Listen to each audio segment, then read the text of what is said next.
E falando mais sobre a infância de Davi, ele era então um pastor de ovelhas. Mas indo um pouquinho mais, né, para o início da sua história, ele nasce mais ou menos em 1040 a.C., em Belém. Exatamente. A gente está falando do 11º século antes de Cristo, num período em que a escrita na terra de Israel era muito pouca.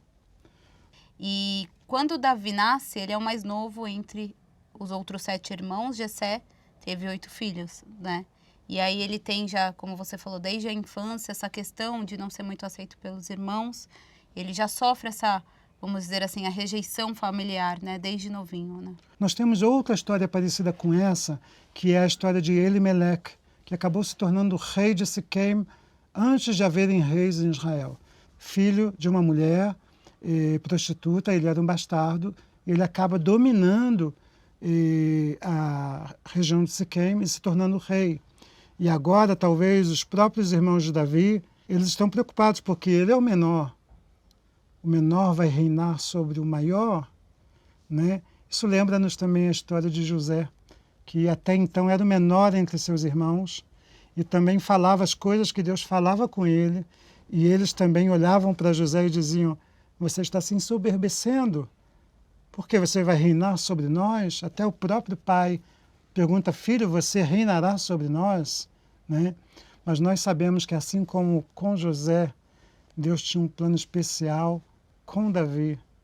O menor, sim, reinou sobre os maiores, não para satisfazer a vontade dos homens, mas para cumprir os propósitos de Deus. E sobre isso, né, a gente fica imaginando Davi vindo pastorear em lugares como esse, né? A gente imagina que, por mais que ele estivesse sozinho, imagino, sofrendo toda essa rejeição, ele teve muitos momentos aqui com Deus, né? Porque ele era um jovem de muitos talentos, Davi, né?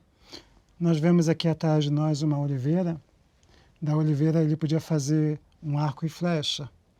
Ele podia fazer uma flauta, ou até mesmo a harpa que nós conhecemos. Ou até um salmo. Ou até escrever um salmo, né, enquanto tocava sua harpa, feita do galho da oliveira.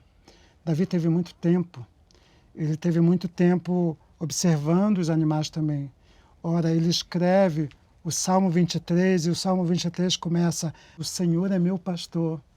Ele sabia o carinho que ele dava para as ovelhas, e ele conseguia perceber como era o carinho que Deus havia dado para ele. Apesar de estar sozinho no campo, ele era capaz de sentir a presença de Deus. Eu acho que esta é a grande lição de pessoas como Davi.